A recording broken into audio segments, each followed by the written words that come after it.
vraies voix Sud Radio, 17h-20h, Frédéric Brindel, Judith Et Belair. bonjour les amis et bienvenue dans cette dernière semaine des vraies voix de l'été avec vous mon cher Frédéric Brindel avant de vous retrouver fin août. Bonjour Judith Encore Belair, quelques jours. je maintiendrai le cap, c'est promis. Bonjour à tous, profitons ensemble de cette fin de juillet si vous voulez danser le papillon, enfin nager le papillon. Oui, parce que c'est un nouveau concept. Allez, aujourd'hui, comme tous les jours de 17h à 19h, vous pouvez réagir à ce que vous entendez à l'antenne de Sud Radio dans les vraies voix. Il y a vrai. Et tout ça, c'est possible grâce à vous et votre authenticité. Bienvenue à la maison. Qu'avons-nous concocté pour débattre en passionné et en éclairé, Judith? Notre grand débat à 17h30, l'Europe souffle mais ne jubile pas. Hier soir, Donald Trump et Ursula von der Leyen ont signé un accord commercial de dernière minute entre les États-Unis et l'Union européenne. Objectif, éviter une guerre douanière qui menaçait de s'enflammer dès le 1er août. Résultat, 15% de taxes sur les produits européens à l'entrée du marché américain, au lieu des 30% redoutés. Un compromis qualifié de bon accord par Bruxelles, mais jugé déséquilibré par Paris et Berlin, car pas de taxes équivalentes en retour sur les produits américains, sauf exception dans l'aéronautique. En échange, l'UE promet aussi 750 milliards d'achats d'énergie et 600 milliards d'investissements supplémentaires outre-Atlantique. Alors, simple trêve ou recul stratégique face à un partenaire devenu imprévisible, on se pose la question. Ursula von der Leyen semblait soulagée. Donald Trump, lui, rassasié.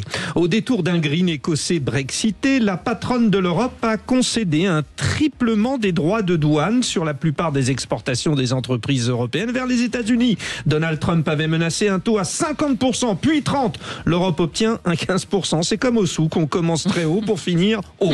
Nous vous posons la question sur le compte X. L'Europe est-elle impuissante face aux États-Unis? Répondez sur le compte X de Sud Radio et au 0826 300 300. Et puis notre coup de projecteur à 18h40, nouvelle zone de turbulence pour les Républicains qui se retrouvent une fois de plus confrontés à une crise interne. Ce lundi, la Commission nationale d'investiture doit trancher entre Michel Barnier et Rachida Dati pour la législative partielle à Paris. Le premier bénéficie du soutien officiel de la direction, tandis que la seconde fait planer le doute sur sa candidature.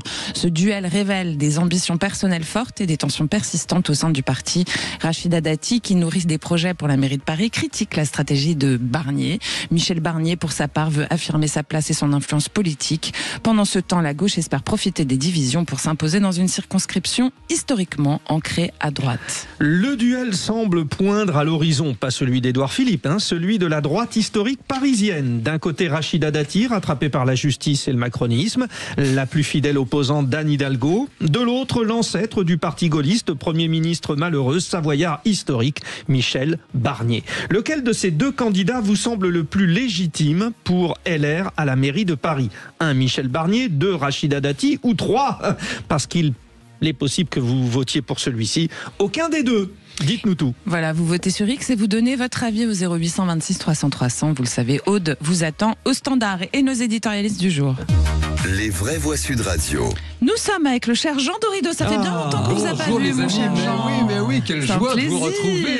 J'allais mal, j'avais besoin de vous parler, les gens voilà. s'excitaient dans le studio, on avait besoin de Ça, vous, Jean. c'était pas hier, ça. C'était C'était la semaine dernière. C'était, je ne sais plus. Voilà, on a oublié déjà.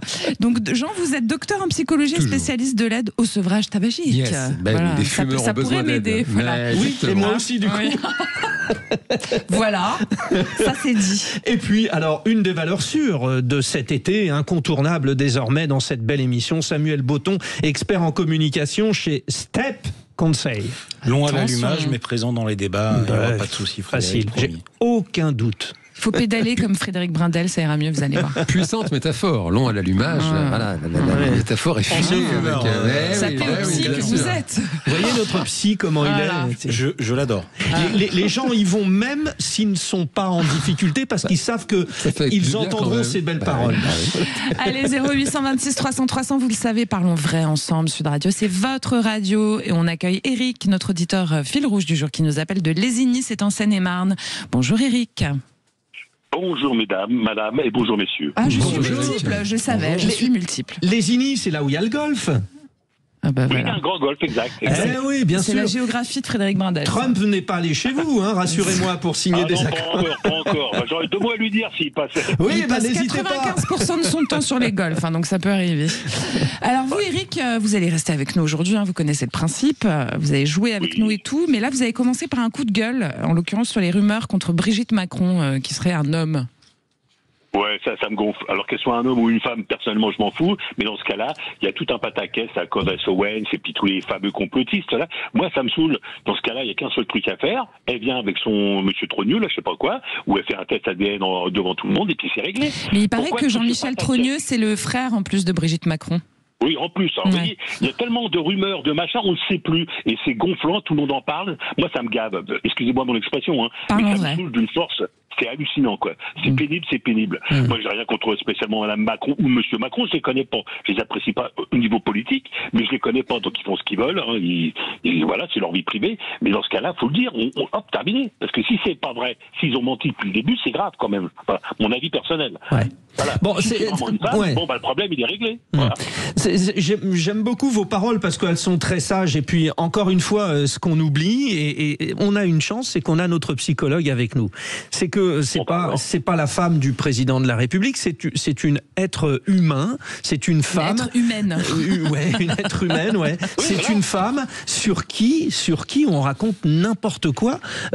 C'est très grave, Jean Dorido. Alors c'est grave, et puis alors, cette histoire pour le coup psychologiquement est absolument fascinante parce que pour qui s'intéresse un peu aux réseaux sociaux et à justement toutes ces théories du complot comme ça qui font florès sur X et consorts, c'est quelque chose qui a démarré il y a très très longtemps et qui qui était vraiment disqualifié immédiatement, et puis avec le temps c'est la puissance terrifiante de la rumeur, et puis c'est repris parce qu'il y a quand même des personnes, si vous voulez, dont c'est le métier en réalité, hein, de monter en épingle les mensonges les plus fumeux, et évidemment c'est l'arbre qui dépasse de la forêt qui prend tout le vent dans la figure. Souvenez-vous, enfin même quand on n'était pas né, Madame Pompidou a été l'objet de calomnies dégoûtantes, pour ne pas dire, passez-moi l'expression, dégueulasses, sur des mœurs qui lui étaient attribuées, et tout cela bien sûr était un tissu de mensonges, c'était complètement faux, simplement c'était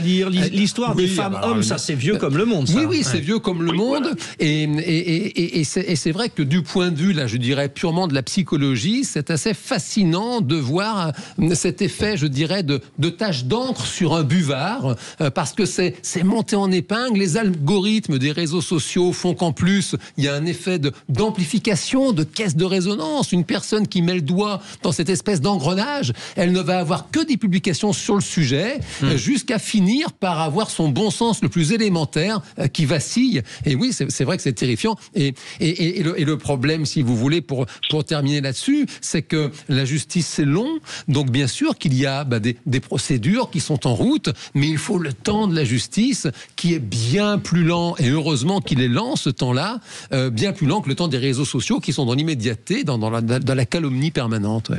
Alors, pour rappel, Samuel Botton, cette rumeur, elle a été lancée par Candace Owens, qui est une influenceuse complotiste américaine ultra-conservatrice, je vais y arriver, aux 169 millions d'abonnés.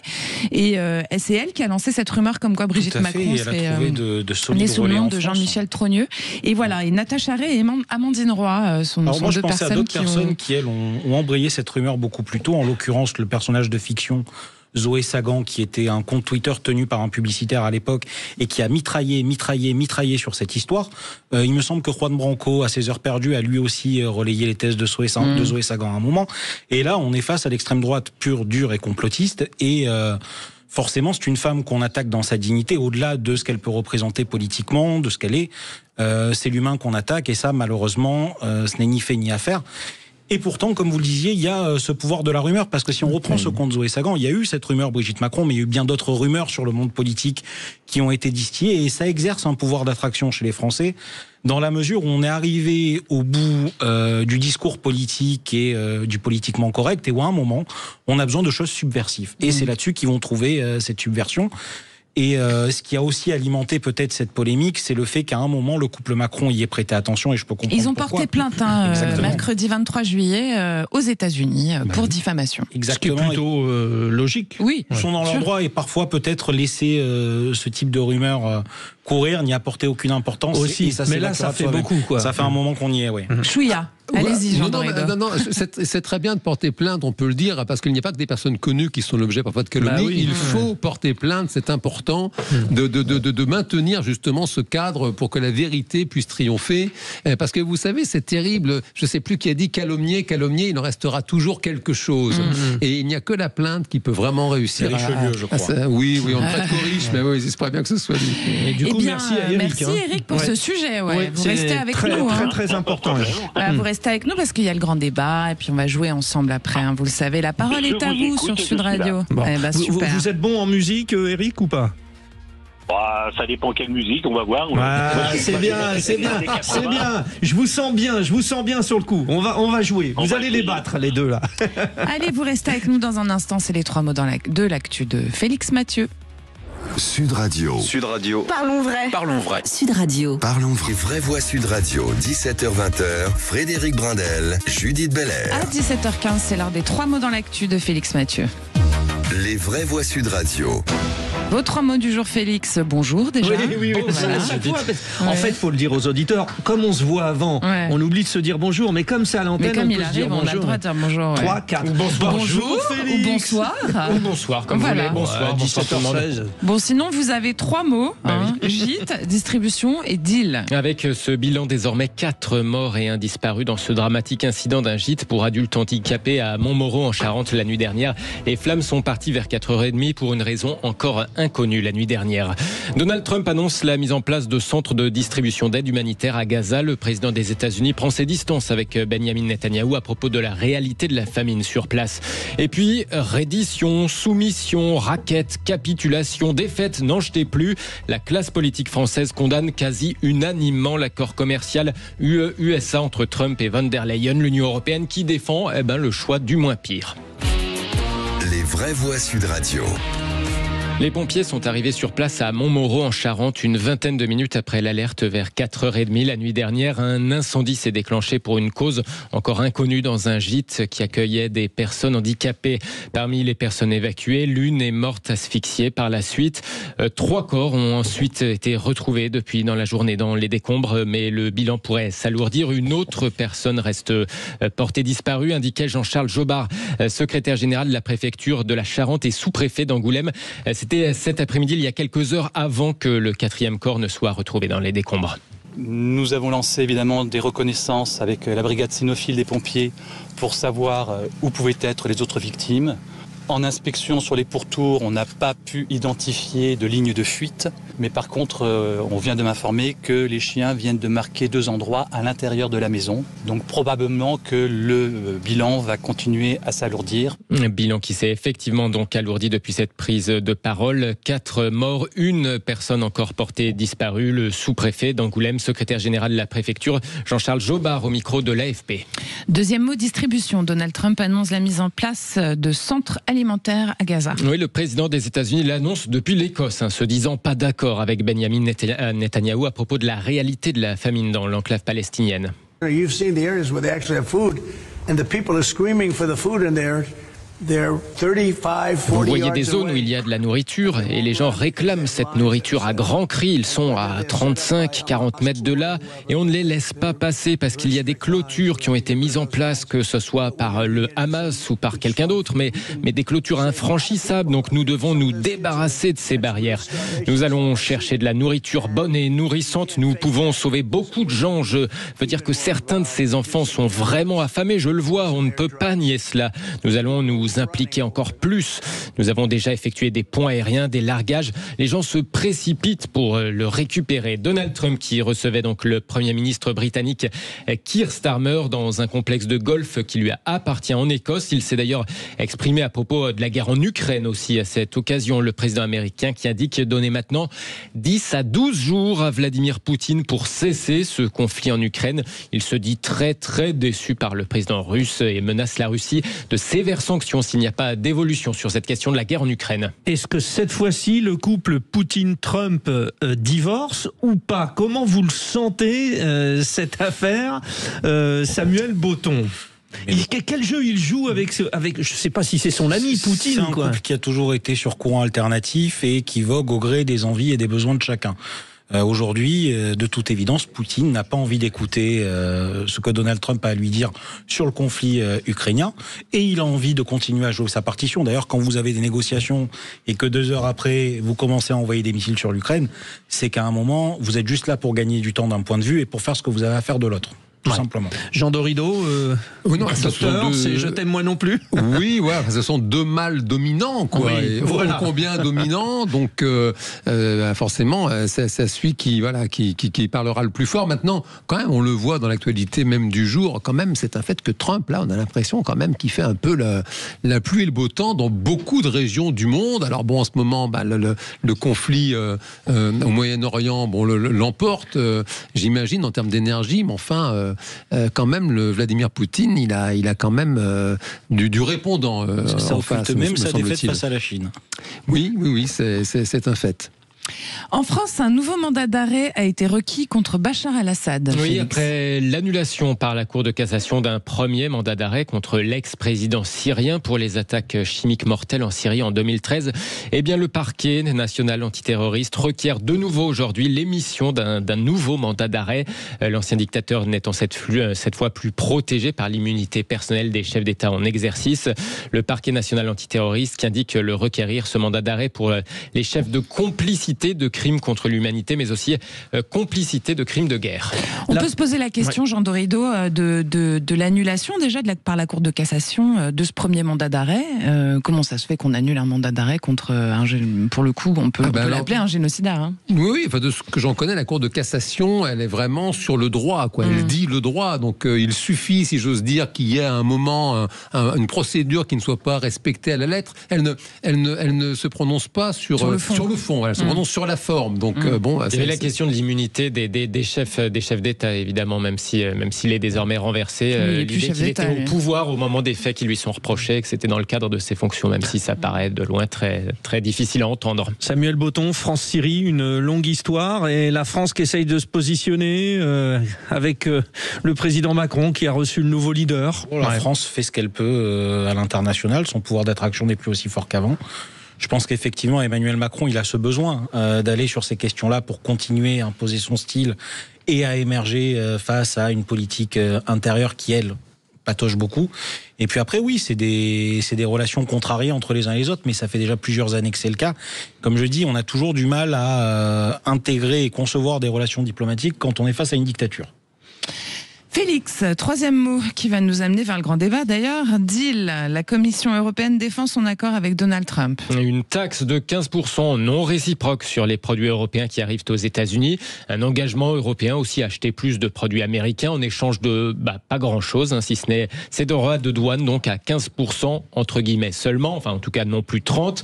Après ce deal en Écosse entre Donald Trump et Ursula von der Leyen, le Premier ministre François Bayrou parle sur les réseaux sociaux d'un jour sombre, celui où une alliance de peuples libres rassemblés pour affirmer leurs valeurs et défendre leurs intérêts se résout à la soumission. Ce sont les mots très forts, ça, de François Bayrou.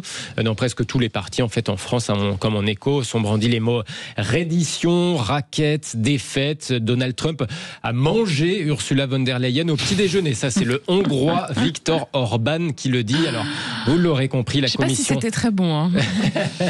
C'était peut-être un peu indigeste, qui sait. La Commission européenne, forcément placée sur la défensive cet après-midi, qui défend quelque part le choix du moins pire. Therefore, with full consciousness, I'm 100% sure that this deal is better than the trade war with the United States. En pleine conscience, je suis sûr à 100% que cet accord est meilleur qu'une guerre commerciale avec les États-Unis, plaide par exemple Maros Sefcovic, commissaire européen en charge du commerce. Même la très très à droite italienne Giorgia Meloni semble quelque part un peu résolue. Une guerre commerciale UE-USA serait dévastatrice, plaide la chef du gouvernement italien. On ne va pas dire qu'elle justifie le deal de la Commission européenne, mais presque. En tout cas, elle n'est pas plus enthousiaste que ça sur cet accord. Mais quelque part, Giorgia Meloni le justifie en indiquant que là encore, cette logique du moins pire, l'idée qu'une guerre commerciale serait pire que tout avec les États-Unis. Merci Félix. Dans un instant, votre grand débat du jour. Donald Trump et Ursula von der Leyen ont signé un accord de dernière minute pour éviter une guerre commerciale. Les produits européens seront taxés à 15%, comme on vient de l'entendre d'ailleurs, à l'entrée du marché américain sans réciprocité équivalente, à part, par exemple, dans l'aéronautique, en échange de milliards d'achats et d'investissements européens aux États-Unis. Un compromis déséquilibré, selon Paris et Berlin notamment. 50 pour le monsieur à la mèche, 5 pour la dame qui parle pour 27. Ok, 30 pour Donald Trump. Ah, toujours 5 pour Ursula von der Leyen. Bon, 15%, adjugé vendu. Le monsieur est heureux, il avait gonflé exprès, il a multiplié par 3. La dame est soulagée, elle pensait tout perdre. On peut schématiquement résumer les accords signés à la fin du parcours de golf écossais comme cela. Du coup, les Français fustigent la patronne de l'Europe et nous vous posons la question sur le compte X de Sud Radio. L'Europe est-elle impuissante face aux États-Unis? Donnez-nous votre point de vue, parce que cette histoire de négociation, ça se voit quand même comme le nez au milieu de la figure. Et pour en parler, nous sommes avec Jean-Philippe Feldman, qui est chercheur à l'IREF, qui est l'Institut de recherche économique et fiscale, et avocat. Bonsoir, bienvenue. Bonsoir. Bonsoir. Alors Jean-Philippe, l'Europe, finalement, est-ce qu'elle a cédé face à la pression américaine ou est-ce qu'elle a juste évité le pire? Les deux. Bah voilà.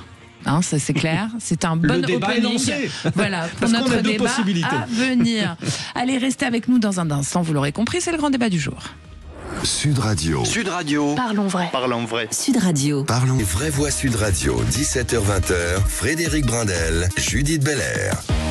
Les vraies voix ce soir avec nous, un duo avec des valeurs sûres et puis surtout un retour, le retour de celui qu'on écoute pour redevenir sage, pour récupérer un peu de quiétude, un peu de bonheur. Jean Dorido, docteur en psychologie, spécialiste de l'aide au sevrage tabagique. Alors moi je ne vais pas le voir parce que je n'ai jamais fumé. Mais ne changez rien, vous êtes parfait, vous êtes un homme sans vice, mon cher Frédéric. Aucun, je confirme.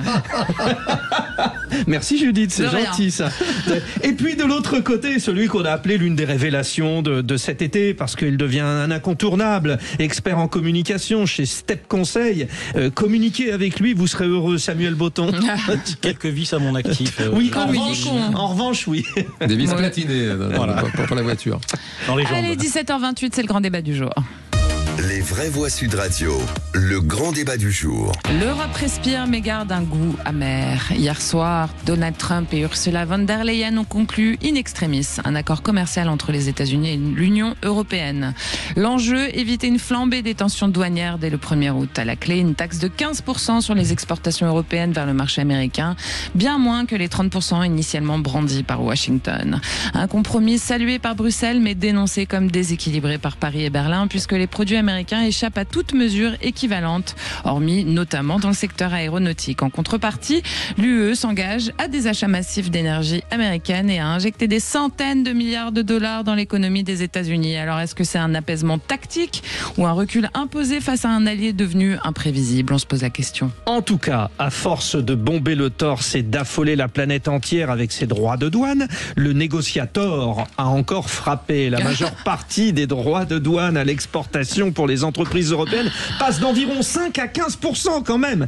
Évident quand le puissant Donald Trump a osé commencer les enchères à 50. Inquiétant quand l'autre négociateur, Ursula von der Leyen, arc-boutée sur ses acquis, panique en imaginant le scud de la guerre commerciale lui tombant sur le nez. Donnez-nous votre avis sur le compte X de Sud Radio. Allez-y, votez. La question est la suivante. L'Europe est-elle impuissante face aux États-Unis? Vous êtes, tenez-vous bien, 90%, je dis bien 90 comme disent les Belges, 90, 9 et 0, qui pensent donc que l'Europe est impuissante face aux États-Unis. El négociateur. El négociateur. Allez, pour en parler, on est avec Jean-Philippe Feldman, qui est chercheur à l'IREF, c'est l'Institut de recherche économique et fiscale, et puis avocat. Alors, je vous ai posé la question, Jean-Philippe, l'Europe, est-ce qu'elle a cédé à la pression américaine ou est-ce qu'elle a évité le pire? Vous m'avez dit les deux, si vous pouviez étayer un petit peu plus. Allez-y. Elle a cédé à la pression américaine, c'est une évidence, puisque Donald Trump a mis beaucoup de pression, et c'est sa méthode, on la connaît. Elle a évité le pire parce qu'elle a évité effectivement la guerre commerciale, qui aurait été la plus mauvaise des solutions. Je voudrais apporter deux précisions par rapport notamment à ce que vous avez dit tout à l'heure.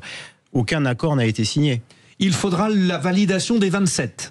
Oui, mais déjà, même l'accord, on ne sait pas ce qu'il y a véritablement dedans. On connaît les grandes lignes, on connaît ce qui est le plus important pour nous, c'est-à-dire les 15%. Mais sur les détails, on ne connaît rien. Vous avez un certain nombre d'engagements, mais il n'y a pas d'accord signé. J'ajoute, point complémentaire, qu'on ne sait pas ce qu'il va advenir de cet accord, car cet accord a été signé du côté américain sur la base d'une réglementation que Donald Trump a utilisé de manière, semble-t-il, assez libre, comme c'est souvent le cas, et il se trouve que cette réglementation se trouve devant la Cour suprême. Si tel est le cas, il n'y a plus d'accord du tout, même s'il n'y a pas d'accord signé actuellement. Et puis la question que je me pose, et qu'on ne se pose pas, et qu'on devrait pourtant se poser, c'est qui a gagné ? C'est un petit peu la question qu'on posait à nos auditeurs, indirectement. Pour l'instant, tout le monde dit... Ou qui a perdu, on peut se demander aussi ça. Voilà. Mais le vainqueur serait Donald Trump, a priori, quand même. C'est du storytelling, ça. Peut-être que c'est Donald Trump, et je vais vous dire très franchement, de manière familière, mais je m'en fiche totalement. C'est pas le problème. Parce que peut-être que Donald Trump a gagné parce qu'on connaît sa personnalité, il va être très content de mettre des droits de douane dans tous les sens. Mais cette victoire, si victoire il y a de Donald Trump, est stupide. On le sait depuis le XVIIIe siècle. C'est-à-dire que mettre des droits protecteurs, c'est absurde. Et en revanche, je ne sais pas qui a gagné, mais je sais qui a perdu. Et qui est-ce qui a perdu ? Alors qui ? C'est le consommateur américain. Ah, bah oui, parce qu'il va acheter plus cher les produits, tout bêtement. Alors qui est aussi électeur et qui peut-être peut se retourner contre Trump. Donc c'est pas sûr qu'il ait gagné. Voilà. C'est QFD. Par surcroît, si tant est que cet accord soit conclu, il ne faut pas oublier que Donald Trump va être en fin de mandat dans un peu plus de 3 ans, qu'il y a effectivement des élections intermédiaires, comme vous l'avez dit, que rien n'indique qu'il remporte les élections intermédiaires. Et on sait très bien que c'est un lame duck president, c'est-à-dire un président canard boiteux, c'est-à-dire celui qui ne peut pas se représenter, quelles que soient ses rodomontades. La Constitution est claire, elle ne changera pas, il ne pourra pas se représenter et plus jamais. Donc ça veut dire que de toute façon, dans les derniers mois, il sera aussi affaibli. Donc que va devenir cet accord ? Je n'en sais rien. Et qu'est-ce qu'il en sera dans 3 ans ? Encore moins. D'un point de vue communication, Samuel Botton, alors il est très très fort ce Donald Trump, même si de ce que dit notre invité, peut-être pas tant que ça. On est totalement sur du storytelling et d'un point de vue c'est une journée qui a été fascinante. Alors d'abord, il y a la déclaration de l'Union européenne, mieux ça qu'une guerre commerciale. Oui, c'est ça. Votre faiblesse est terrible. C'est terrible, on est C'est-à-dire que d'accord. vous étiez face à un joueur de poker qui a bluffé du début à la fin. Et le pire, c'est qu'il bluffe même pas avec un carré d'as, il bluffe avec un 2 et un 7 et on s'est couché immédiatement. L'autre partie de poker qu'il avait à jouer, c'est ce que je disais à Jean tout à l'heure, c'était face à la Chine. Et face à la Chine, parce qu'ils ont su répondre à cette pression, il s'est incliné. Donc l'Europe qui cède à un coup de bluff, aujourd'hui, moi, quand il me disait on va mettre 30% de taxes, j'aurais été Emmanuel Macron, j'aurais tweeté. Et pourquoi pas 200 ? Face à l'absurde, qu'est-ce que vous voulez répondre d'autre ? On répond par l'absurde. Aujourd'hui, vous êtes face à un... Ouais, enfin... Non, Judith, je suis désolé. Risque quand même. Juste une petite chose, Samuel.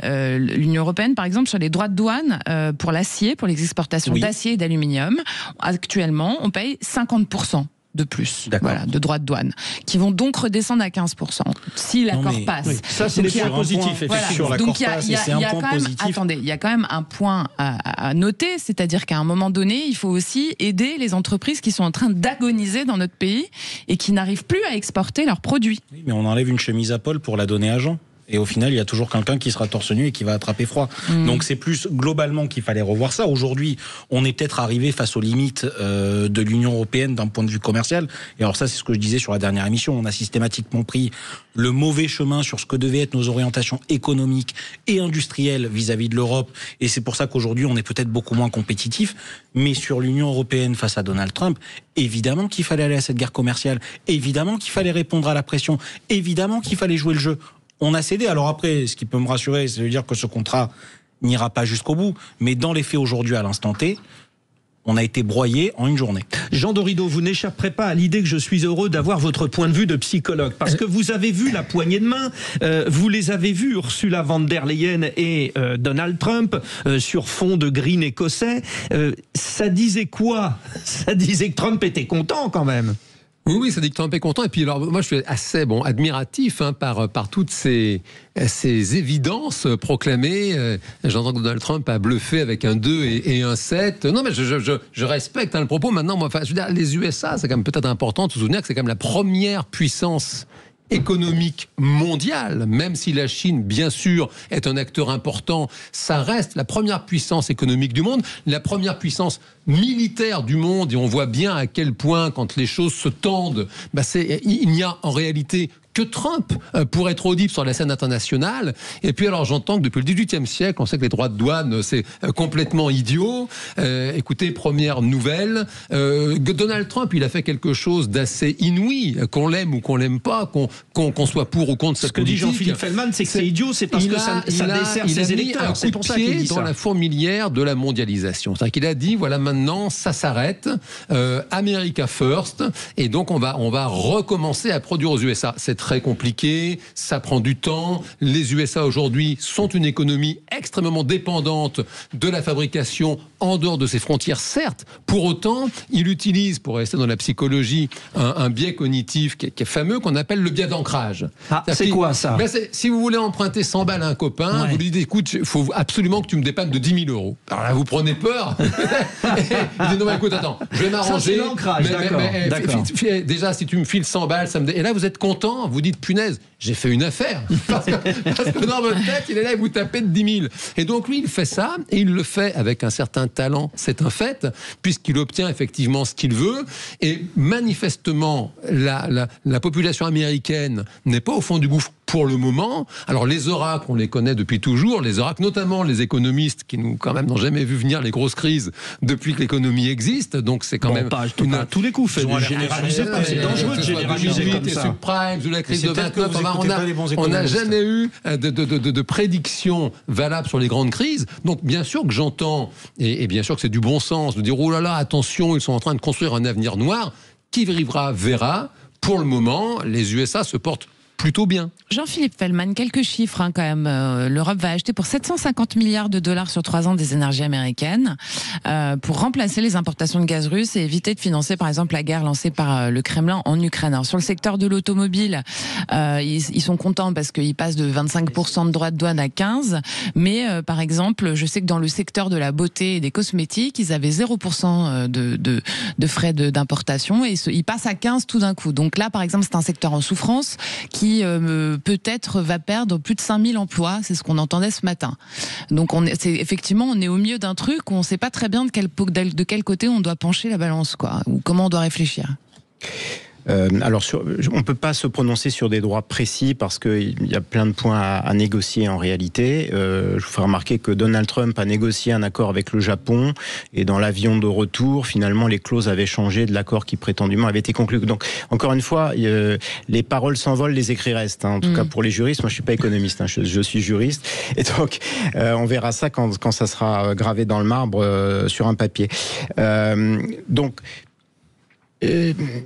J'entends les réactions françaises qui sont en réalité des rodomontades, nous disant on a une brute épaisse de l'autre côté de l'Atlantique et il faut montrer les muscles. Ce n'est pas la bonne solution en réalité. Surtout qu'il est un peu plus fort, non, a priori? Oui, c'est ce que disait Jean, c'est-à-dire que... Mais même, bien sûr, c'est la première puissance économique et militaire du monde, bien entendu. Il y a des difficultés économiques aux États-Unis actuellement. Il y a même de grosses difficultés économiques. Bien entendu, on n'a pas de leçon à donner du côté français. Il n'en demeure pas moins que, encore une fois, quand vous avez une personne qui fait une erreur, mieux vaut ne pas faire la même erreur. Et encore une fois, peut-être que le fait de dire il n'y aura pas de guerre commerciale, donc c'est une bonne chose, c'est un aveu de faiblesse, tout ce qu'on veut.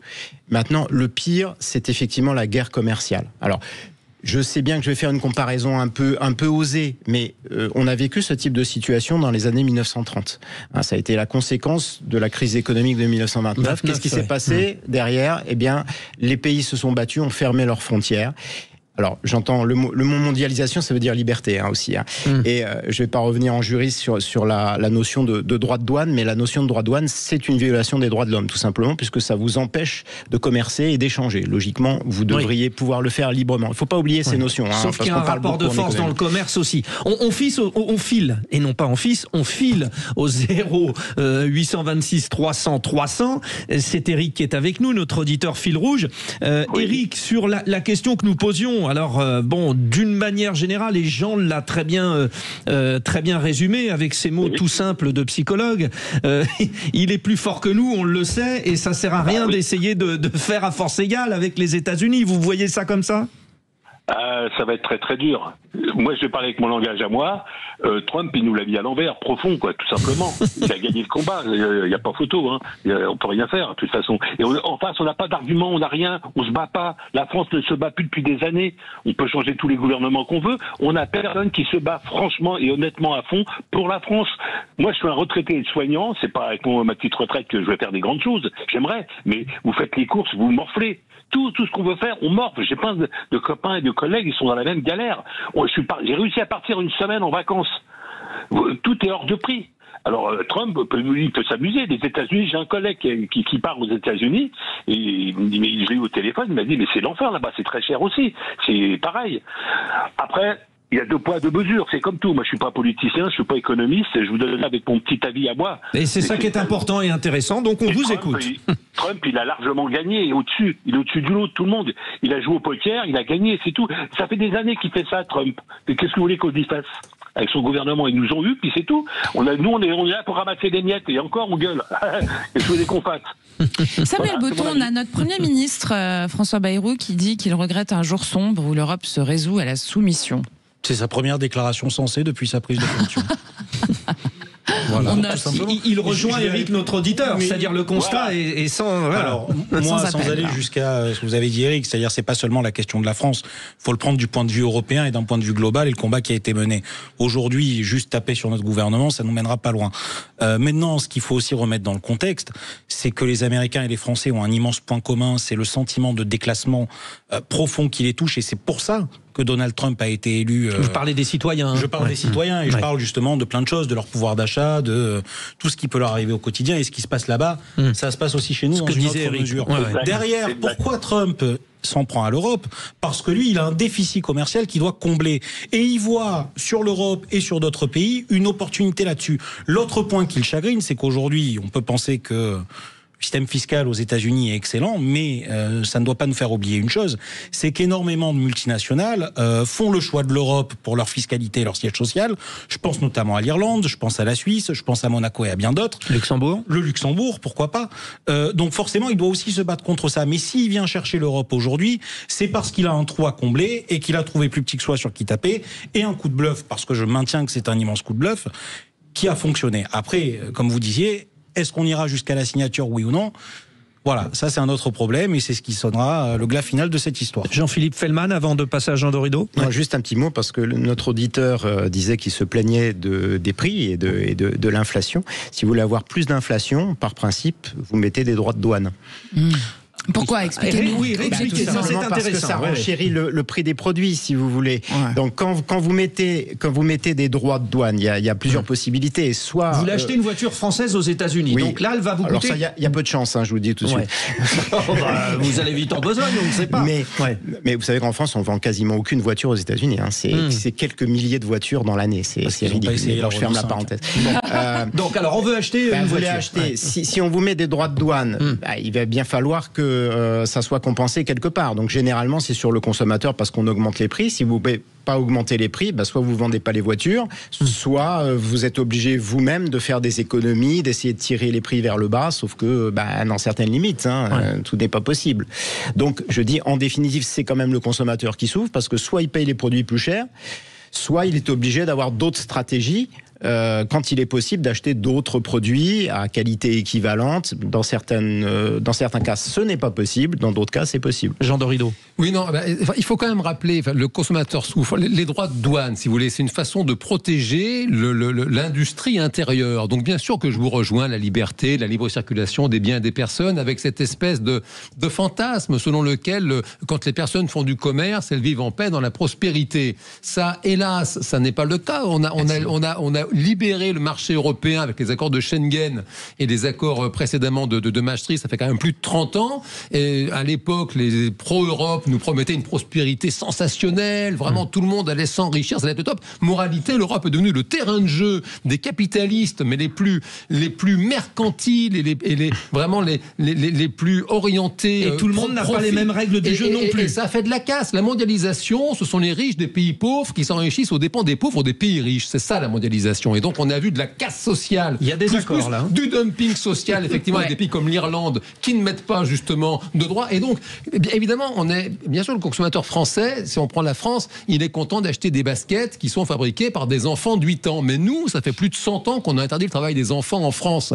Donc c'est pour ça que nos baskets, elles coûtent plus cher. C'est pas parce qu'on est des profiteurs. Oui, mais c'est aussi parce que les salaires ils comptent double en France. Hein, oui, parce qu'on paye justement de la sécurité sociale pour que les pauvres gens aient accès à la santé. On paye des impôts aussi. On paye des impôts justement pour que les plus défavorisés, ma foi, puissent vivre le moins misérable possible. Et donc Trump, je ne veux pas évidemment le défendre, simplement mécaniquement, j'y suis un peu contraint dans cet échange. Il a décidé de protéger le marché et sur les produits cosmétiques, bon alors je ne vais pas pleurer pour Madame Bettencourt, elle est ultra milliardaire. Non, mais par contre, vous pouvez pleurer pour les dames qui s'achètent du maquillage. Mais aux USA, mais écoutez, ou les hommes se maquillent ou d'ailleurs les entreprises qui pourront plus exporter normalement parce qu'il y a aussi des petites boîtes dans le cosmétique, genre Dorido. Il n'y a pas que des grands groupes du CAC 40. On n'est pas à l'abri que la qualité française, ma foi, fasse la différence et que même en coûtant plus cher, on est quand même associé au luxe dans le monde entier. On continue à vendre malgré les droits de douane. Jean-Philippe Fellman, on vous laisse le mot de la fin. Oui, simplement pour dire que jamais le monde n'a été aussi libre avec aussi peu de droits de douane depuis l'après-deuxième guerre mondiale. Jamais en proportion il y a eu aussi peu de pauvres dans le monde et jamais il y a eu autant de liberté. Donc je ne pense pas que le fait de remettre des droits de douane, ça soit la bonne solution. Une petite vision positive pour terminer ce débat. Vous êtes un peu libéral. Et c'est bien parce qu'on a contrebalancé avec nos vraies voix. Voilà. Merci, c'était un plaisir, messieurs. C'était un superbe débat. Merci beaucoup Jean-Philippe Fellman. Je rappelle que vous êtes chercheur à l'Institut de recherche économique et fiscale et avocat. Merci d'être venu partager avec nous aujourd'hui. Et puis vous les auditeurs, les auditrices, vous restez avec nous comme notre auditeur Eric d'ailleurs, puisque dans un instant, il est top, Eric, on va jouer. Il va relever le défi, The Blind Test, concocté par Frédéric Brandel. Je ne dis que cela. Alors, tout de suite. Sud Radio, c'est vous qui donnez le ton. Je vous remercie d'abord de permettre à des tas de gens de s'exprimer et de leur laisser surtout le temps de développer leur discours. Sud Radio, parlons vrai. Les vraies voix Sud Radio, 17h-20h, Frédéric Brandel, Judith Belair. Les débats sont élevés hors antenne, je ne vous dis que cela. Voilà. Vous êtes bien sur Sud Radio, vous l'aurez compris. On vous fait un petit rappel de nos vraies voix du jour. On est avec Jean Dorido, qui est docteur en psychologie, spécialiste de l'aide au sevrage tabagique. Merci pour votre aide et votre voix d'aujourd'hui, cher Jean. Et puis Samuel Botton, expert en communication chez Step Conseil. Vous aussi, vous êtes un expert. On vous remercie de votre apport à cette émission incontournable. Allez, c'est le quiz musical. On est toujours avec notre auditeur aussi, d'ailleurs. Les vraies voix Sud Radio, le quiz de l'actu. Oui, il est là, entre le trou numéro 9 et le trou numéro 10 du golfe de Lésigny, dans ma bonne vieille Seine-et-Marne, au centre, entre Melun et Meaux, pile au milieu. Sinon, ça va, Eric? Ça fait très bien, très bien. Eric, monsieur qui a parlé là de l'IRF, c'est ça que vous avez dit là, qui est venu, là, spécialiste, excellent, très bien. Ah oui, il était très bon. Très bien. Oui, non, mais on a eu un bon débat avec des points de vue différents et le vôtre a compté aussi, Eric. Alors, bon, Eric, jusqu'à présent, vous faites un score sans faute. Maintenant, il va falloir confirmer. En plus, vous nous avez confirmé que vous n'étiez pas si mauvais que ça en musique. Je rappelle le principe, Judith, je fais court sur le règlement, mais c'est mon plaisir aussi de le parce que vous aimez bien dire les règles. J'aime bien, oui, voilà, c'est ça. Alors donc, il faut mettre un cadre. Voilà, nous avons 9 extraits. Nous vous faisons écouter une chanson. Il faut que vous trouviez l'interprète. Chacun joue pour lui, c'est-à-dire c'est le match. C'est Eric, le premier qui parle qui gagne. Contre Samuel et contre Jean. Voilà. Le thème que je suis Trump et je vais gagner. Voilà. Et ben on vous prend. Allez, 30% de frais de douane. Mon thème, puisque c'est mon choix aujourd'hui, on alterne avec Judith à chaque fois, c'est les icônes. Soyons iconiques. Voilà. Vous êtes prêts? Premier extrait. Number 1. Earth, Wind and Fire.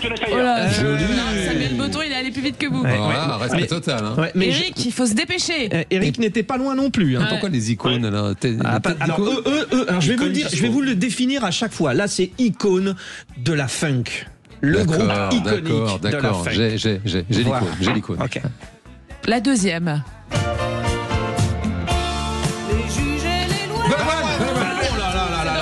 Je pense que c'est Jean, mais tous les trois vous étiez. Et Eric, ça fait 2 fois que vous êtes battu par un boyau, hein, comme on dit en cyclisme. L'aspect iconique, le fruit de mes entrailles. L'aspect iconique et de la chanson et du chanteur. Daniel là, Balavoine. on est d'accord. Magnifique. Allez, numéro 3. Dalida. C'est Jean. Ça va beaucoup trop vite. 2, 1-0. Eric, ne perdez surtout pas votre sang-froid. J'ai organisé ce blind test pour justement qu'il y ait des temps morts et je pense qu'il y en a un qui arrive. Allez, c'est parti. Numéro 4. Il est dur celui-là. Oh, Barbara Streisand, oui, l'iconique, parce que pour moi c'est la plus belle voix de l'histoire de la chanson. Vous êtes d'accord, Eric? Ah oui, la plus belle voix du monde. Bon, il y a aussi la calasse, hein, mais bon, c'est pas grave. Non, mais c'est pas le même chant. J'ai parlé de chant de variété, Judith. Non, mais je rigole. J'ai le droit de rigoler. Non, aussi, là, ça me fait pas rire du tout, Judith. Allez, numéro 5. Lui aussi, il a une belle voix. Rentre chez toi. Renaud. Là, vous êtes kiff bourrico. Kiff, ouais. Moi, je le donnerai à Samuel. Je le donnerai à Samuel. 3-2-0. Ouais, mais Eric. Nom de famille. Eric, je vais vous dire, il reste 4 extraits, donc vous pouvez encore mathématiquement gagner, Eric. Ah oui, mais ça va être dur. J'étais pas fort en maths. Allez, numéro 6.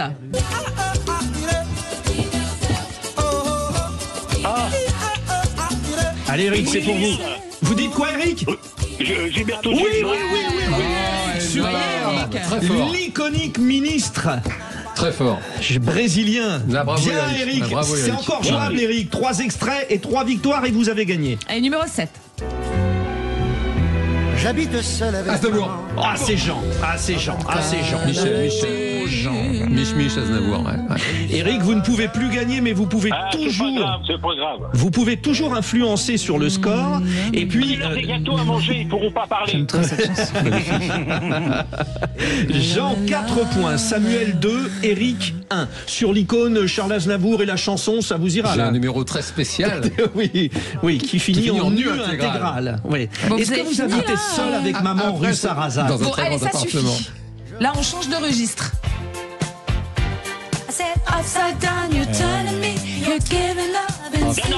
Oui, Diana Ross, oui, Eric. Et le Eric, il est costaud. Mais mais c'est un super match tous les trois là. Donc ça fait 4-2-2, ça veut dire que mathématiquement, Jean a gagné. Écoutez, ça fait plaisir, les amis. Ouais. Mais il y a une deuxième place à aller chercher. Et n'oubliez jamais qu'une médaille d'argent, c'est toujours mieux qu'une médaille de bronze. Qu'une médaille de rien. Allez, 9. Ne m'appelez Sardou, Michel. C'est Jean. Bravo à monsieur Jean. Alors. Écoutez, merci. Moi, je peux faire une dépression tout de suite. Eric, on fait 2 médailles d'argent parce que vous êtes à égalité avec Samuel. 2-2. 5 Jean. On peut pas perdre à tous les coups. Hein. Ouais. De temps en temps, faut. Vous leur mettez de la musique. Vous leur mettez de la musique. Ça fait du bien la musique. Et sur les 5, ça porte bonheur. Musicothérapie. Oui, ça fait le plus grand bien. Merci Eric d'avoir joué avec nous. Mais de rien. Ça m'a fait plaisir de vous écouter. Parfait. Ça nous a fait plaisir de vous entendre aussi. On vous embrasse. Et puis si vous voulez faire comme Eric, 0826 300 300, le standard de Sud Radio. Vous partez en vacances, Eric, ou pas? Votre standard. Vous partez en vacances ou pas, Eric? Je suis parti, moi, ça y est, début juillet, j'ai eu un très beau temps. Vous êtes allé où? Pas comme nous. À Mimizan. À Mimizan. Ah oui, il y a des grandes plages. Ma chienne peut courir sur les plages et dans la forêt des Landes, je suis heureux comme tout, voilà. Bah, c'est beau ça. Ouais, c'est sympa. Bon, et maintenant, les INI. Ça y est, vous avez posé toutes les questions que vous vouliez, Frédéric Brindel? Bah oui, on avait un petit peu de temps là, justement. Voilà. Ouais. Allez, à tout de suite.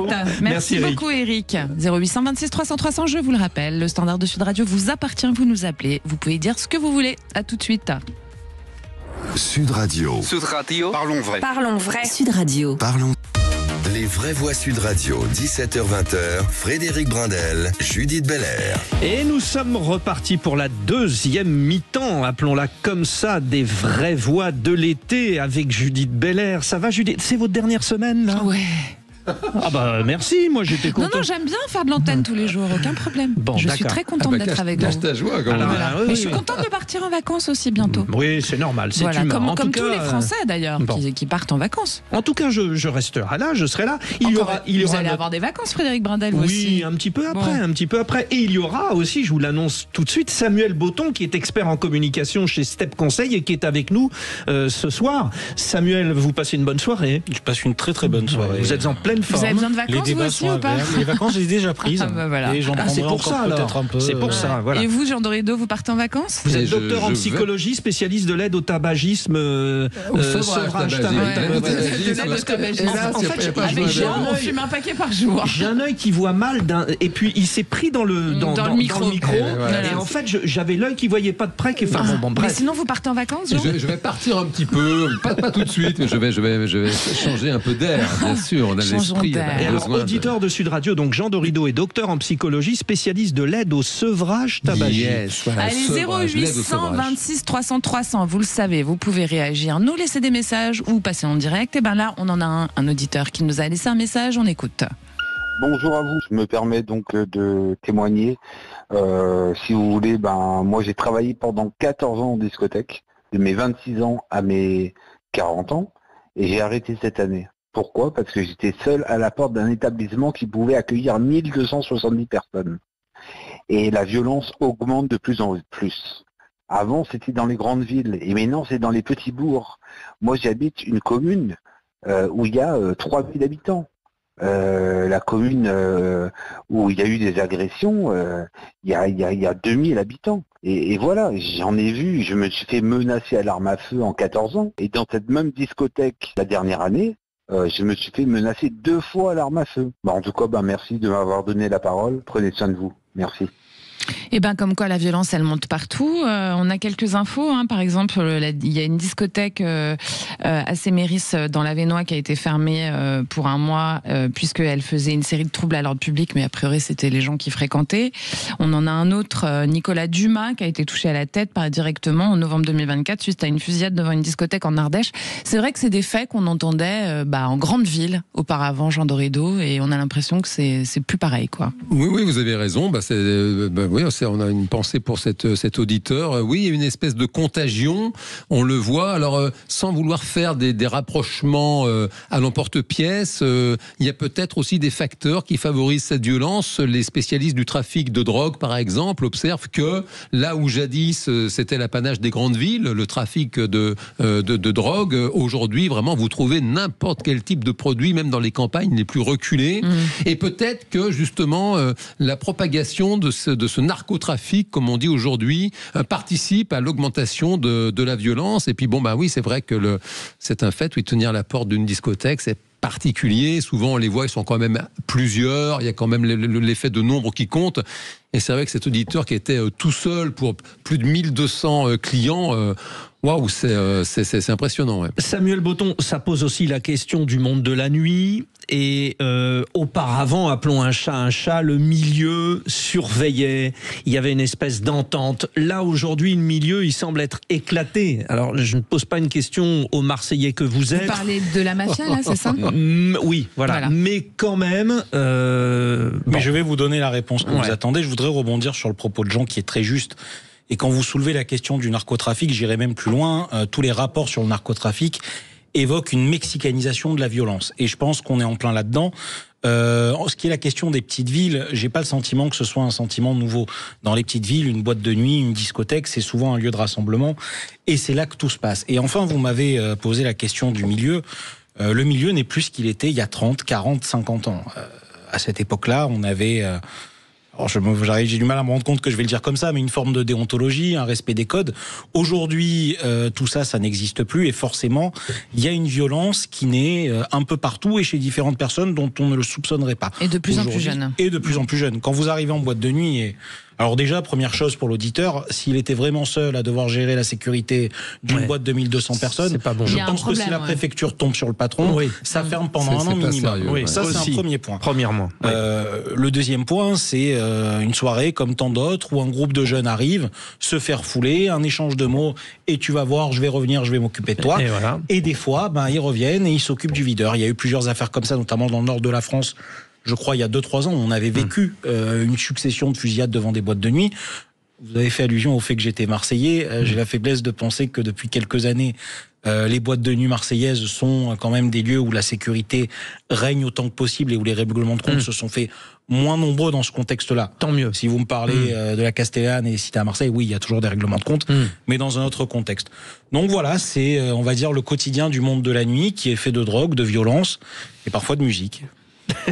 Oh là, bon ça c'était un résumé, c'est une opinion comme on peut en entendre sur Sud Radio, vous l'avez compris, c'est votre radio, parlons vrai.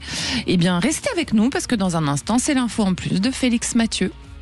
Sud Radio. Sud Radio. Parlons vrai. Parlons vrai. Sud Radio. Parlons vrai. Les vraies voix Sud Radio, 17h-20h, Frédéric Brindel, Judith Belair. 18h13, c'est l'info en plus de Félix Mathieu.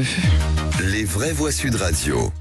Félix, le gouvernement lance une nouvelle version plus militarisée de la journée de défense et de citoyenneté selon Le Monde. Oui, elle s'est longtemps appelée, vous savez, JAPD, journée d'appel de préparation à la défense. Cette journée créée après la suppression du service militaire à la fin des années 90 à destination des jeunes citoyens fraîchement majeurs. Le président Macron avait annoncé en janvier lors de ses vœux aux armées qu'il voulait donner une coloration plus militaire à cette désormais JDC, journée de défense et de citoyenneté. C'est plus doux à l'oreille. Voilà, JDC, oui. Bon, si vous trouvez ça plus joli, tant mieux. Cette journée de défense, selon Le Monde, en tout cas, ce sera chose faite dès septembre. Une journée qui sera plus ouvertement dédiée au recrutement en présentant aux jeunes gens, finalement, la journée type d'un soldat. Levée de drapeau, marseillaise, mais aussi, nous dit Le Monde, tir sportif, laser, jeu de stratégie, repas autour d'une ration de combat, expérience des métiers militaires en réalité virtuelle avec des scénarios fictifs de crise internationale. Par exemple, imaginez une attaque de la Russie, de l'Iran, de la Corée du Nord ou d'un groupe djihadiste. Alors pour en parler de cette évolution de la journée de défense et de citoyenneté, nous sommes en ligne avec le général Vincent Desportes, ancien directeur de l'école de guerre. Bonsoir général Desportes.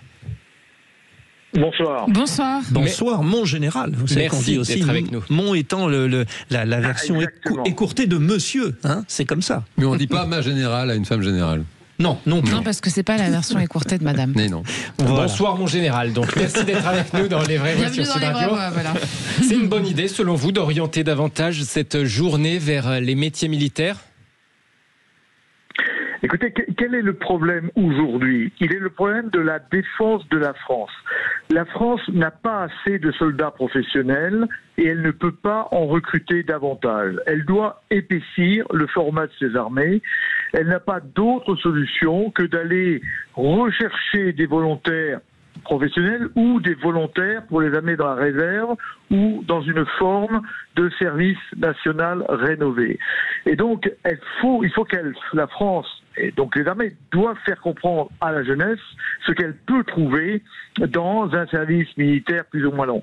Au fond, il n'y a pas d'autre solution aujourd'hui que de réarmer la France, d'aller trouver des nouvelles recrues à l'extérieur des armées, évidemment. Et donc, il faut effectivement apprendre ce que les jeunes pourront trouver et en même temps leur réapprendre l'esprit de défense, leur réapprendre que leur mode de vie est en danger, que la France est en danger, que la civilisation est en danger. Et tout ça, on ne peut pas le faire uniquement en montrant quelques diapositives de matériel militaire. Donc oui, bien sûr, il fallait remilitariser cette journée qui avait perdu beaucoup de sens, comme chacun le sait. C'est clairement la guerre en Ukraine aussi qui a mené à cette réflexion sur l'importance de sensibiliser les jeunes comme ça à la défense. Il y a deux choses, si vous voulez. Il y a d'une part, effectivement, il y a un danger aux frontières, qui ne se matérialisera pas dans les quelques mois qui viennent, bien sûr, mais dans les années à venir, sûrement. C'est-à-dire que nous disposons d'un certain temps de sursis stratégique pour réarmer la France et pour réarmer l'Europe. Et puis vous le savez qu'aujourd'hui, la désinhibition vis-à-vis de l'emploi de la violence croît de manière accélérée. C'est-à-dire que la guerre qui a longtemps été pensée comme immorale à partir de la fin de la Deuxième Guerre mondiale, est redevenu un outil normal de réalisation des visées politiques. C'est-à-dire que la guerre que nous avions cru morte, quand je dis nous, ça n'est pas moi, mais que les Européens avaient cru morte, eh bien petit à petit elle est revenue entourer l'Europe, et aujourd'hui nous avons une guerre fratricide évidemment sur le territoire de l'Europe entre Européens. Donc si on ne veut pas que cette guerre atteigne la France, il faut que la France soit suffisamment forte pour intimider, pour dissuader un potentiel agresseur. Donc nous n'avons pas d'autre choix que de réarmer la France et donc de trouver de nouveaux soldats. Général Vincent Desportes, on a nos deux vraies voix avec nous, avec leur point de vue qui peut être intéressant, enfin sûrement d'ailleurs, mais pour vous aussi, c'est pour ça que je me disais peut-être. Jean Dorido, psychologue, cette jeunesse, elle peut, vous la sentez, vous la côtoyez en tant que psychologue, être réceptive de ce genre de problématique ? Ben c'est une vraie question, c'est sûrement la question essentielle de ce que je connais de la jeunesse, tant dans mon cabinet que dans les cours que je donne dans certaines grandes écoles. J'ai le sentiment, sans vouloir se casser le moral, qu'il y a quand même du boulot. Je crois que ça a été très bien dit par monsieur le général, c'est un fait que nous avons un privilège inouï. Nous sommes, si vous voulez, quelles que soient les différences d'âge, nous sommes aujourd'hui bien souvent en France 2 générations successives à ne jamais avoir connu de guerre proche, très très proche de chez nous, voire sur notre sol. Jadis, toutes les générations connaissaient sa guerre. Toutes les familles françaises avaient perdu un fils, un frère, un cousin dans une guerre. Et ça faisait partie, si vous voulez, c'est cette idée selon laquelle la paix n'est pas l'état normal de l'humanité, c'est la guerre, l'état, parce que nous sommes des mammifères sociaux organisés et c'est malheureux, c'est comme ça. Homo sapiens fait la guerre à l'homo sapiens, des guerres de territoire, des guerres pour les ressources, pour avoir justement de quoi manger. Et donc là, on a 2 générations successives sans guerre, ce qui est extraordinaire. L'Europe, on en parlait tout à l'heure, elle a été construite précisément dans ce désir farouche de ne plus jamais connaître de guerre civile européenne. Dans le fond, la guerre de 14, la guerre de 40, on se battait entre Européens. Nous avons quand même globalement, nos ancêtres ont réussi, et en même temps, le général l'a dit, c'est vrai que ce n'est pas facile dans cette situation de rappeler, sans faire de catastrophisme, à notre jeunesse que c'est un privilège inouï de vivre en paix, et si vis pacem parabellum, si tu veux la paix, prépare la guerre, effectivement. Et en plus, j'ai des lettres, j'ai tout donné. Là, il y a Sun Tzu aussi qui disait l'art de la guerre, c'est de ne pas la faire. Je dis ça, je dis rien. Il était quand même, pour le coup, il savait quand même quand il le fallait sortir des armes. Samuel Botton, est-ce que vous pensez sincèrement que ça va éveiller des vocations, cette histoire de JDC ? Je n'en ai strictement aucune idée. Parce que c'est une opération de communication là que lance. Alors oui et non, c'est-à-dire que d'un côté, effectivement, on avait senti que la question militaire était à un moment donné une priorité pour le président. Et moi, je vais reprendre ce qu'était la journée d'appel jusqu'à aujourd'hui, puisque je l'ai vécu il y a quelques années, certes, mais je l'ai vécu. C'est une journée où vous arrivez, vous faites quelques tests d'orthographe, une dictée, on vous donne un steak frites, et vous allez courir quelques longueurs dans la cour pour voir si vous arrivez à tenir la cadence. Effectivement, qu'on mette fin à une journée de ce type, ça ne me dérange absolument pas. Tout ce que vous avez évoqué, mon général, ça me parle, ça me plaît, et j'ai même tendance à penser que ça pourrait être trop court. Est-ce que c'est pas des modèles à décliner sur 2-3 jours pour vraiment se donner une idée et pour comprendre ce que ça peut faire? Et puis après, moi, j'irais même plus loin que ça, c'est-à-dire je me servirais de l'armée comme d'un centre de redressement pour certains types de condamnés, pour leur apprendre ce que c'est que l'ordre et la droiture. Et puis après, sur la question effectivement de cette jeunesse, elle ne m'a pas l'air particulièrement guerrière dans sa majorité, et je ne pense pas que ça fasse naître des vocations à moyen long terme. Alors le général vous répond du coup, Samuel Botton. Allez-y, cher Vincent Desportes. Non, mais tout ce qui a été dit là est parfaitement juste. Moi, j'aime bien une phrase d'Eisenhower qui dit la liberté et la démocratie ne sont pas une donnée. Il faut que chaque génération, à son tour, soit capable de se lever pour aller les défendre.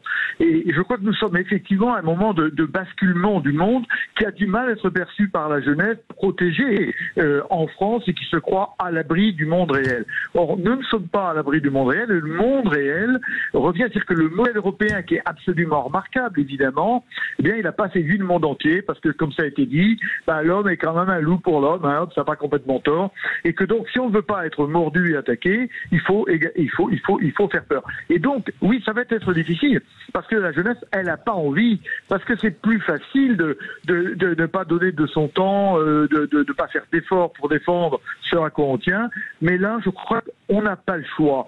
Oui, c'est une manière de communication, et j'espère vivement que cela va fonctionner, parce que moi, j'aime bien la France, et j'aime bien le modèle de vie que nous avons, mais maintenant, il faut le défendre. Avec l'enjeu de trouver des militaires de métier, mais aussi des réservistes, potentiellement ? Oui, bien sûr. On a besoin des deux. On a besoin parce que on pourra pas recruter trop de soldats professionnels qui vont passer 4 ou 5 ans chez nous.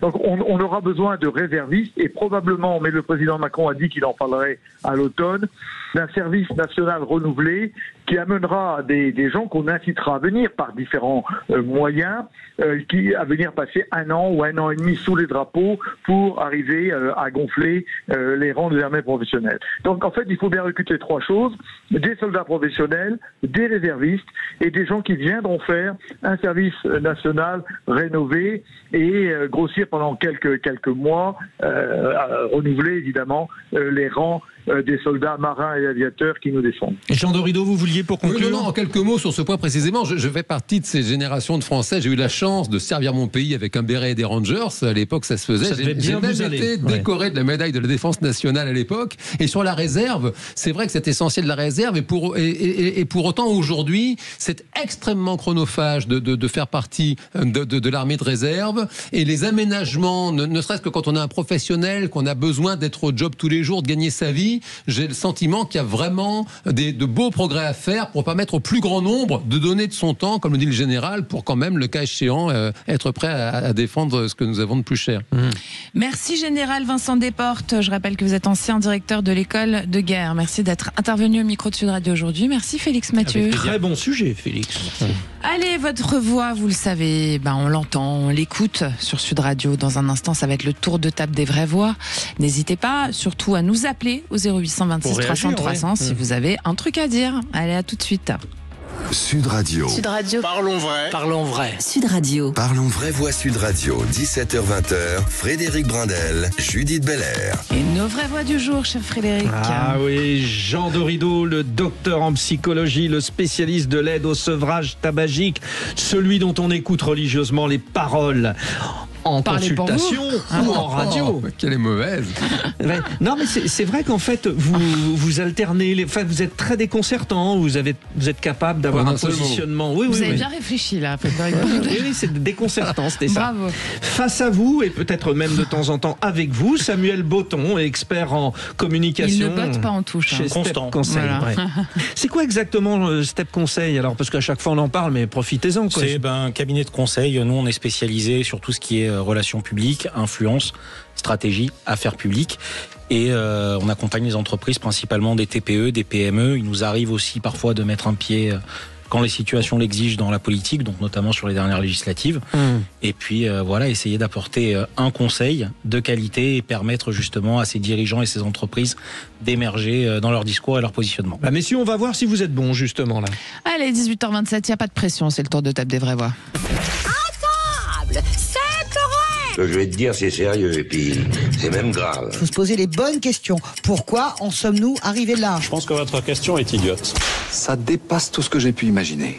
Le tour de table de l'actualité. Et votre tour de table du jour, de votre tour de table tout court d'ailleurs, j'ai envie de dire, Jean Dorido, vous voulez nous parler de l'égocentrisme moderne. Alors, il y a une location d'amis qui est possible. Écoutez, on peut louer des amis. On peut louer des amis. Il y a vous pour trouver des sujets comme ça. Ce monde est fou. Écoutez, c'est dans le Figaro d'aujourd'hui. Vraiment le sujet de la location d'amis. Donc, c'est quelque chose qui vient du Japon. Apparemment, c'est très fréquent au Japon. Et donc, vous avez un papier tout à fait sérieux dans le Figaro qui interroge interroge des utilisateurs et des utilisatrices de ce service, des start-upers aussi, parce que donc tout ça passe par des applis. Et aujourd'hui, vous pouvez effectivement en France louer un ami ou une amie. Alors je trouve ça évidemment d'une tristesse. On dirait à la personne combien vous m'avez payé, Frédéric Brandel. Oui. Mais il faut bien choisir ses amis. Quoi. D'ailleurs, justement, c'est quand même la formule classique. On choisit ses amis, on ne choisit pas sa famille. Ses amis, on les paye. Ouais, là, ses amis, on les paye. Et c'est très triste. Bon, d'abord, plus sérieusement, ça renvoie quand même à cette réalité sociale que la solitude fait de plus en plus de ravages aujourd'hui en France. Quand vous demandez, les cabinets de sondage, les professionnels du sujet, quand vous demandez aux Français s'ils se sentent seuls, souvent seuls, perpétuellement seuls, ils sont de plus en plus nombreux à répondre oui. On a dépassé les 18%, 28% chez les personnes qui télétravaillent régulièrement, c'est-à-dire qu'aujourd'hui, si vous voulez, on voit bien que dans nos grandes métropoles mondialisées, comme on dit, ce lien social, il se délite de plus en plus. C'était la une du Parisien, cette fois-ci, il y a des années déjà, qui rappelait à quel point la jeunesse française souffre de solitude. C'est-à-dire que c'est un fait que c'est pas facile de se faire des amis dans la vie, et vous avez des espèces de spots et de moments de l'existence qui sont propices à la création de liens d'amitié très forts. Ça peut être le collège, le lycée, le sport. Alors ça peut être toute la vie. Les colonies. Pour autant, voilà, c'est des colonies, c'est les études. Quand vous faites des études, c'est les premières années de travail. Et puis au bout d'un moment, quand vous loupez le coche, ou quand vous ne faites pas de grandes études, vous interviewez des jeunes qui sont hôtesses de caisse, qui sont dans des jobs comme ça, qui ne sont pas forcément d'une grande sécurité en termes de précarité sociale, vous voyez. Et ces jeunes, ils vous disent, ils sont seuls. Ils n'ont pas d'amis. Donc oui, c'est dur d'avoir des amis, c'est du travail. Et en même temps, je trouve que cette réponse mercantile à ce vrai problème, en réalité, qui est un problème de solitude dans notre société actuellement, c'est une réponse que je trouve très triste, parce que si vous voulez, l'idée que tout se monnaie, y compris l'amitié, c'est une idée qui est très toxique en réalité. Et évidemment que vous pouvez gratter un petit peu, dire oui, mais à tout don, il y a un contre-don. Évidemment qu'une personne très riche peut se demander si elle a des amis pour son argent ou pour elle. Une personne très belle peut... Mais si vous voulez, quand bien même il y aurait des échanges intéressés, le fait de ne pas monétiser l'amitié... Oui, c'est monnayer qui pose problème. Mais là, oui, parce que là, vraiment, vous faites un échange d'argent, un échange de services qui supprime tout le reste. Jean Dorido, il y a aussi l'IA qui propose des amis maintenant. Mais vous savez, voilà. mais ça coûte moins cher. Merci de votre aide, Judith. Elle aide beaucoup, Judith. Non, mais surtout vous. Je trouve ça moins triste. Je trouve ça moins triste en réalité, parce que si vous voulez, une personne, elle se sent seule, elle trouve la ressource qu'elle peut. Oui, là, c'est un site de rencontre. Je cherche un ami, je cherche un ami. Voilà. Il y a des applis, oui, pour se faire des amis aussi, justement, pour se faire des sorties ciné, des sorties resto, parce que c'est vrai que quand on connaît personne, il faut bien. Il y a des clubs, comme vous dites, Frédéric, des clubs de sport, des clubs de jeux. Mais là, si vous voulez, c'est vraiment, on vend un service. Voilà. Vous savez, c'est l'affreux Pierre Berger, paix à son âme, qui avait dit, fut un temps, quand un ouvrier loue ses... Pierre Berger. Écoutez, je ne veux pas insulter sa mémoire, mais ses propos étaient affreux.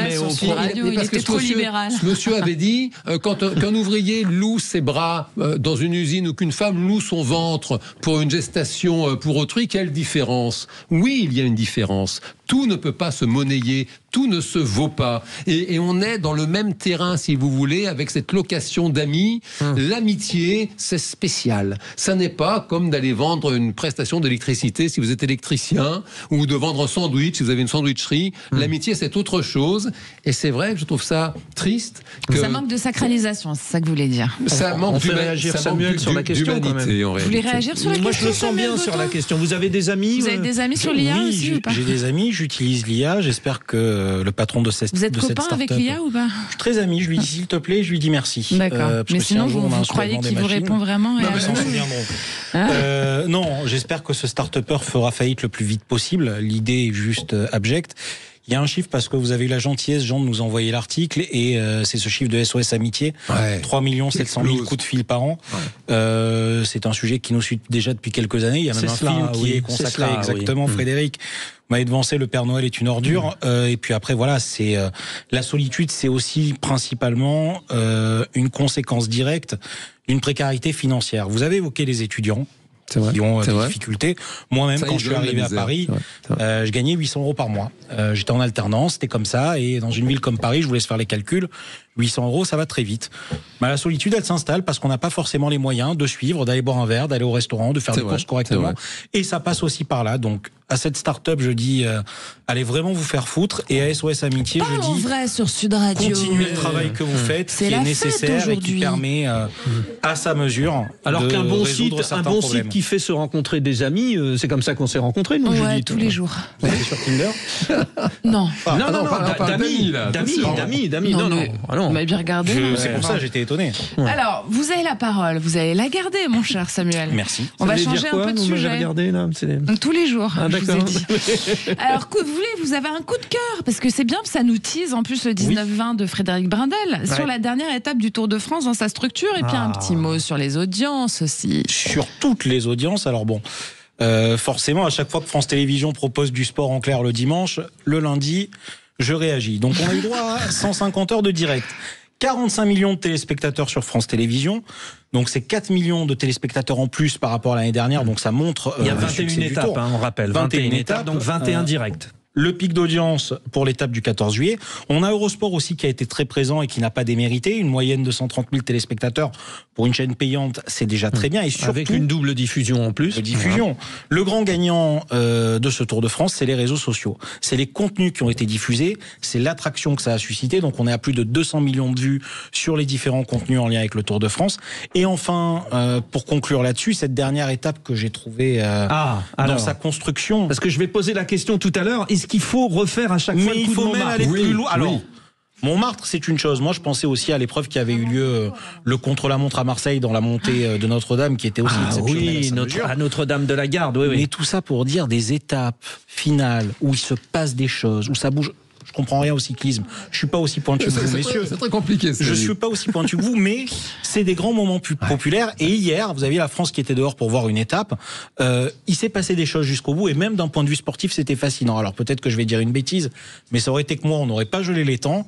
On serait allé se taper jusqu'au bout, et ça aurait été peut-être encore plus épique. Mais en tout cas, c'est bien parce que vous allez pouvoir en parler de tout ça, Frédéric Brindel, à 19h. Oui, c'est bien, Judith, là, vous m'aidez encore. Non, juste parce que ce que vient de dire tous les jours, Samuel, ce qu'a dit Samuel Botton, en fait, ils ont gelé les temps. C'est-à-dire qu'on gagne le Tour de France en additionnant chaque temps mis par chaque coureur à l'issue des 21 étapes. Et hier, il y a eu de gros écarts entre les premiers du classement général, mais comme il y avait ce risque terrible à cause de la pluie de chuter, les directeurs de la course ont dit, ils sont gentils, on ne changera pas les temps. Et effectivement, moi j'étais sur les Champs-Élysées pour l'arrivée, et je peux vous dire que il y a eu d'énormes écarts, mais du coup c'était gelé.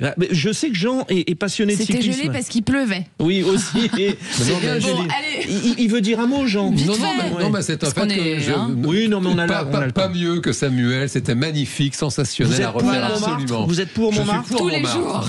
Et un dernier point, jusqu'au 3 août, le Tour de France féminin. Ça continue. Oui, ça continue. Et avec on sa espère... tête Marion Brousse, non? Toujours Rousse, pardon. Rousse, et surtout des espoirs pour Pauline Ferrand-Prévot. Vous avez vu, je m'y connais vachement. Pauline Ferrand-Prévôt, championne olympique de VTT, qui peut être la première Française à gagner le nouveau format du Tour de France. On aime les girl powers. Allez, dans un instant, votre coup de projecteur. Nouvelle bataille en vue chez les Républicains. Michel Barnier et Rachida Dati s'affrontent pour décrocher l'investiture du parti dans la législative partielle du centre de Paris. Et la Commission nationale d'investiture se réunit ce soir pour trancher sur fond de tensions, d'ambitions croisées, de soupçons et de manœuvres. Loin de nous l'idée d'y voir autre chose qu'une législative partielle, mais quand même. Le match Dati-Barnier a tout d'un classico pour briller en tribune d'honneur lors des soirées de Ligue des Champions au Parc des Princes. Et si le vainqueur de cette joute s'offrait une qualification pour la finale de la mairie de Paris, enfin une qualification en finale d'ailleurs. Alors nous vous posons la question sur le compte X de Sud Radio. Répondez. Lequel de ces deux candidats vous semble le plus légitime pour LR à la mairie de Paris? 1. Michel Barnier, c'est par ordre alphabétique. 1. Michel Barnier, 2. Rachida Dati, et 3. Aucun des deux, parce que c'est une possible aussi. Voilà. Si vous avez envie de le dire, vous pouvez le faire au 0826 300 300. Pour en parler, on est avec Pierre-Yves Bournazel, qui est conseiller de Paris, ancien député candidat aux prochaines élections municipales et attention, secrétaire général délégué aux élections au sein du parti Horizon. Bonsoir Pierre-Yves, bienvenue. Bonsoir. Bonsoir. Merci de votre invitation. Mais on vous en prie. Alors Pierre-Yves Bournazel, une question simple. Vous êtes pour 1. Michel Barnier ou 2. Rachida Dati?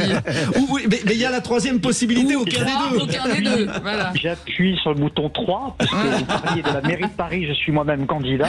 Voilà. Mais en revanche, on va parler de la circonscription parce qu'ils sont pour l'instant candidats pour être députés de la 2e circonscription, ce qui n'a rien à voir avec la mairie de Paris. Et donc c'est toujours la même réponse? 1, 2 ou 3? Non, toujours pas. 3. Aucun des deux. C'est bien cela. J'appuie sur le bouton 3 pour l'instant. Toujours. Allez, vous pouvez donner votre avis, réagir aux propos que nous tenons à cette antenne sur Sud Radio au 0826 300 300. Restez avec nous dans un instant, c'est le coup de projecteur. Sud Radio, votre attention est notre plus belle récompense. Vos émissions sont toujours très riches. Quand je peux pas écouter le direct, je me fais le podcast le soir. Sud Radio, parlons vrai. Vraie Voix Sud Radio, 17h-20h, Frédéric Brindel, Judith Belair. Nos vraies voix ce soir sont Jean Dorido, docteur en psychologie, spécialiste de l'aide au sevrage tabagique, et puis Samuel Botton, expert en communication chez Step Conseil. Ils sont prêts, Judith? Ah oui, j'attendais que vous disiez quelque chose parce que c'est un peu sec comme présentation. Oui, non, mais je veux être totalement neutre là, parce qu'on va parler politique, Judith. Voilà, soyons neutres. Oula, attention là. Allez, 18h40, le coup de projecteur des vraies voix. Les vraies voix Sud Radio, le coup de projecteur des vraies voix. Ce lundi, la Commission nationale d'investiture doit désigner son candidat pour la législative partielle dans la 2e circonscription de Paris. Deux figures s'affrontent. Michel Barnier, soutenu par la direction du parti, et Rachida Dati, revenu en force après son passage au gouvernement. Entre ambition personnelle et règlement de compte, le duel tourne à la querelle stratégique. Dati, qui vise toujours la mairie de Paris, accuse Barnier d'être instrumentalisé pour l'écarter. Barnier, lui, veut montrer qu'il pèse encore, quitte à brouiller les cartes à droite. Et pendant que LR se déchire, la gauche, elle, rêve d'une nouvelle percée dans cette circonscription jusque-là imprenable. Si jamais les Parisiens venaient à se lasser de la gauche à la tête de l'hôtel de ville, la droite se réinstallerait dans le siège des Chirac et autres Tibéri. Et qui à ce moment-là pour assurer le rôle? Sans doute Rachida Dati, rattrapée par la justice et le macronisme, la plus fidèle opposante d'Anne Hidalgo, parisienne du riche 7e arrondissement, ou bien l'ancêtre du parti gaulliste fidèle chiracien, Premier ministre malheureux arrivé en parachute depuis sa Savoie olympique, Michel Barnier. Nous vous posons la question, lequel de ces deux candidats vous semble le plus légitime pour LR, pas pour la droite, parce qu'on aura un centriste de droite juste après.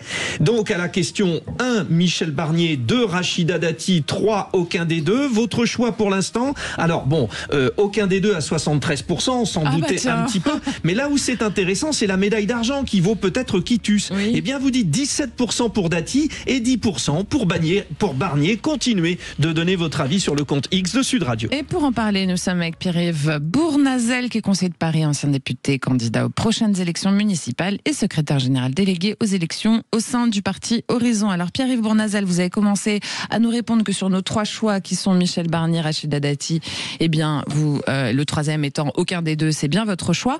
Moi, j'ai une petite question comme ça qui me taraude, moi, depuis ce matin, c'est que fait Michel Barnier là-dedans? Parce que, comme on vient de le dire, il vient quand même de Savoie.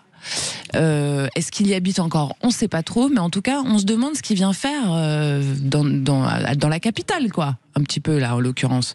Ou alors, peut-être, il se sert de son parachutage en tant que court Premier ministre pour peut-être se créer une posture ou une candidature future à je ne sais quoi. Qu'est-ce que vous en pensez, Pierre-Yves?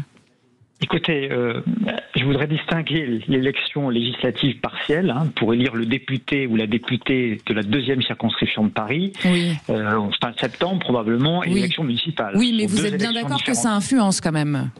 Non, je ne crois pas, parce que je ne pense pas que cette circonscription soit représentative de la réalité sociologique de Paris, qui est une ville très diverse. Donc, on va prendre les choses une par une. Les élections législatives. Il y a une élection partielle, puisque le député sortant a été déclaré inéligible par le Conseil constitutionnel. Il y aura une nouvelle élection. Le parti LR, qui n'est pas mon parti, se réunit ce soir et a décidé, me semble-t-il, de soutenir Michel Barnier comme candidat LR. Rachida Dati, par ailleurs, membre de LR, elle avait soutenu Laurent Wauquiez à la présidence de LR. La question est plutôt à Mme Dati. Est-ce qu'elle accepte les règles du jeu de son parti, se soumet à la décision de Bruno Retailleau? Ça n'en prend pas le chemin, puisqu'elle a fait une déclaration en disant que coûte que coûte, elle se présenterait, elle sera y compris candidate quoi qu'il arrive. Voilà. À ce moment-là, il y y aura 2 candidats LR et c'est à LR et à M. Retailleau de remettre éventuellement de l'ordre dans son parti.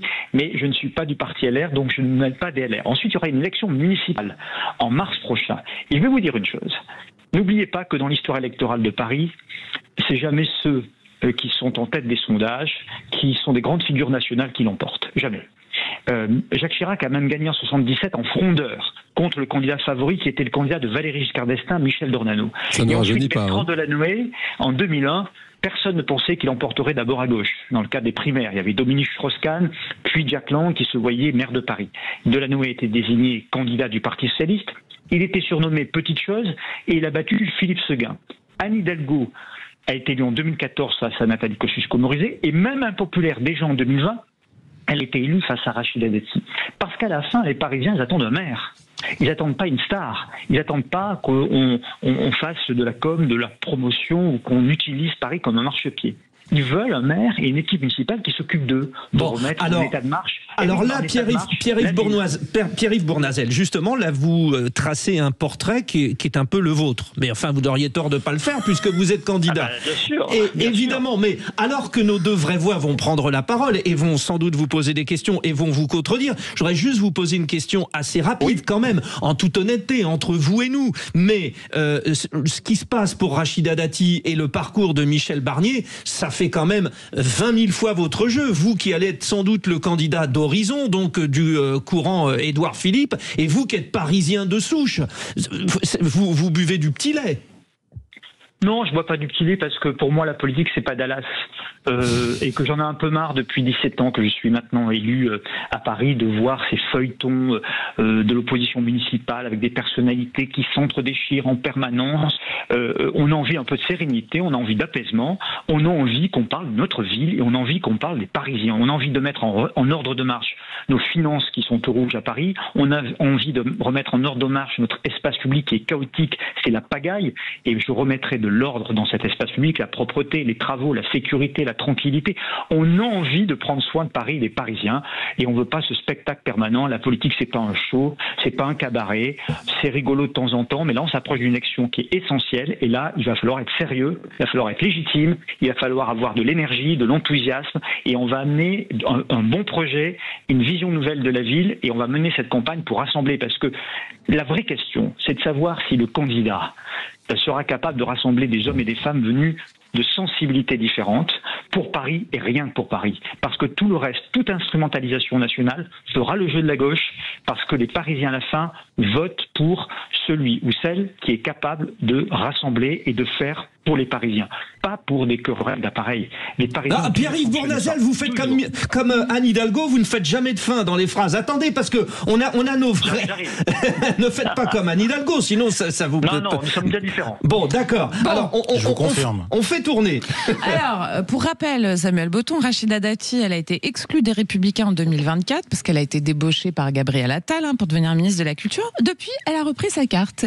Tiens. Et alors, finalement, elle a aussi soutenu Laurent Wauquiez, ce qui pose un sérieux problème en sachant qu'il a perdu à 25% devant Bruno Retailleau. Bon, c'était logique que M. Retailleau soutienne le candidat Wauquiez, on va dire, même si c'est pas lui directement. Tout à fait, mais Rachida Dati est par nature, sans mauvais jeu de mots, une insoumise. Personne ne lui dicte sa conduite, elle a toujours agi à l'instinct. Parfois avec des dossiers sur les uns et les autres, ce qui l'a mené assez loin. Et sur cette question-là, Retailleau, effectivement, je pense qu'il veut renvoyer une faveur à Michel Barnier, qui a pris sur lui d'aller à l'abattoir en se faisant nommer Premier ministre, de tenir ce qu'il a tenu. Il pensait peut-être plus, mais aujourd'hui, il y a peut-être une volonté de le remettre dans le jeu parce que Retailleau, lui aussi, il est dans l'étape d'après. Et là, on parle pas de municipal, on parle de présidentiel. Et je pense qu'à ce moment-là, avoir un Michel Barnier à ses côtés, ça sera une bonne chose. Sur la question de cette législative partielle, moi, tout me choque. C'est-à-dire, d'un côté, on a Rachida Dati qui est censée être ministre de la Culture, mais elle est ministre à tiers-temps. C'est-à-dire un tiers à la culture, un tiers à la mairie du 7e et un tiers sur tout ce qui reste. Donc un peu de mairie de Paris, un peu de législative partielle. Et on a Michel Barnier qui a été Premier ministre, qui a eu droit à une motion de censure, qui veut revenir dans ce jeu politique. pourquoi pas, mais aujourd'hui, je ne suis pas sûr que ces deux candidatures soient souhaitables. Je pense plutôt que la droite devrait choisir la troisième option, et je ne sais pas encore ce qu'elle est.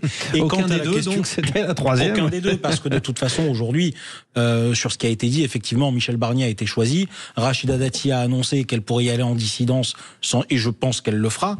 Donc forcément, à la fin, il y aura des pots cassés pour tout le monde. Mais franchement, vous n'êtes pas très loin non plus, Pierre-Yves Bournazel, des LR, vous, Horizon. Vous n'essayez pas de draguer un peu vos amis qui sont à votre droite pour leur dire, et si le troisième candidat, ceux dont on parle, c'est-à-dire aucun des deux, donc peut-être vous, ça ne vous donne pas cette idée? On vous parle, en fait, on vous demande votre stratégie, que vous allez certainement pas nous révéler maintenant, mais quand même, j'essaye. En tout cas, je sais travailler avec les autres, puisqu'aujourd'hui au Conseil de Paris, je suis dans un groupe d'opposition où il y a des élus LR, des élus Renaissance, des élus indépendants ou des élus Horizon comme moi. Et d'ailleurs, dans cette circonscription, qui est le 7e, 6e et 5e arrondissement, vous avez une maire Horizon dans cette circonscription, la maire du 5e, l'excellente Florence Berthoud, qui est une très bonne maire d'arrondissement et qui aura vocation peut-être à être à un moment donné un point de rassemblement, de convergence et d'apaisement. Michel Barnier est un homme de très grande qualité, ancien Premier ministre, ancien commissaire européen, il a de l'expérience. Maintenant, il souhaite reprendre le chemin de la politique, c'est son droit, et c'est LR qui a décidé de le désigner.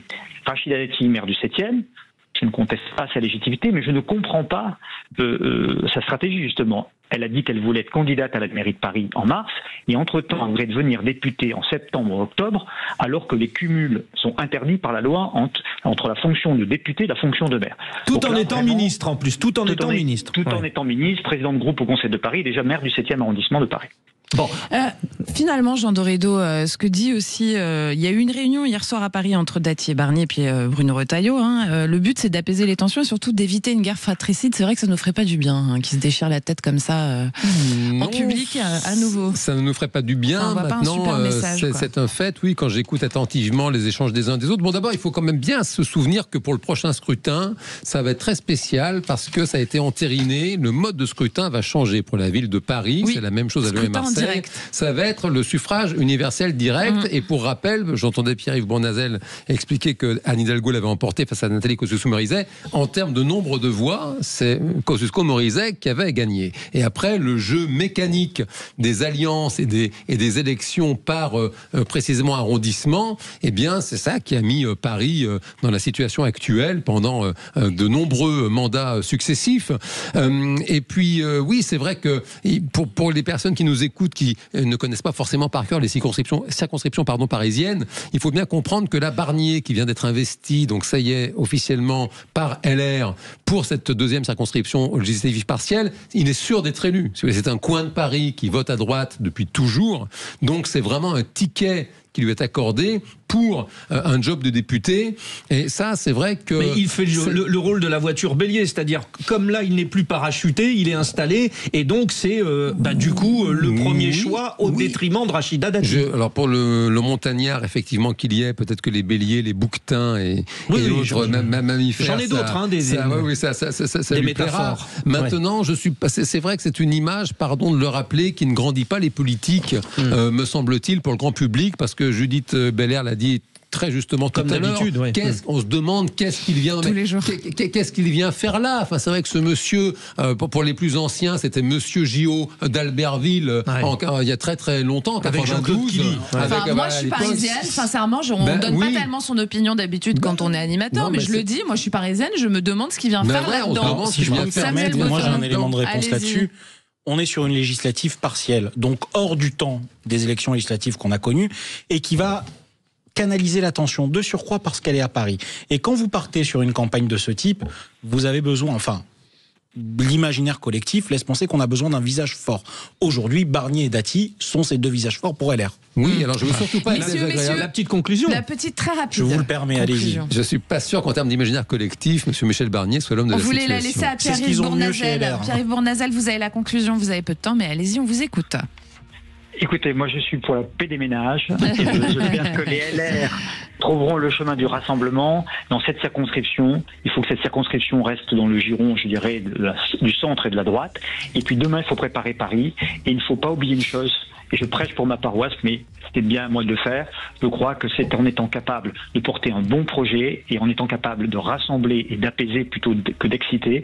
Et n'oublions pas l'histoire politique parisienne. Les Parisiens, à la fin, veulent un maire à temps plein pour 6 ans qui s'occupe d'eux chaque jour et de rien d'autre. Et si c'était vous, aucun des deux, c'est peut-être lui aucun des deux, finalement. Voilà. Allez, Pierre-Yves Bournazel, merci d'avoir participé. Merci Pierre-Yves Bournazel. On vous rappelle que vous êtes conseiller de Paris, vous êtes ancien député, candidat aux prochaines élections municipales et secrétaire général délégué aux élections du parti Horizon. Merci aussi à nos vraies voix du jour. Jean Dorido, vous êtes docteur en psychologie, spécialiste de l'aide au sevrage tabagique. Merci beaucoup. Merci à vous les amis. D'être venu par ici. Samuel Botton, bravo aussi, expert en communication chez Step Conseil. Allez, dans un instant, super. Vous ne manquez pas les vraies voix du Tour de France de 19h à 20h, spécial bilan de l'édition 2025. Et puis cette question, est-ce que vous avez aimé le passage à Montmartre? C'est une émission présentée, vous le savez, par Frédéric Brindel. Et tout de suite, voilà, on retrouve la chronique. Vous me faites bafouiller là. Les incontournables de l'immobilier avec Thomas Binet. Bonsoir Thomas.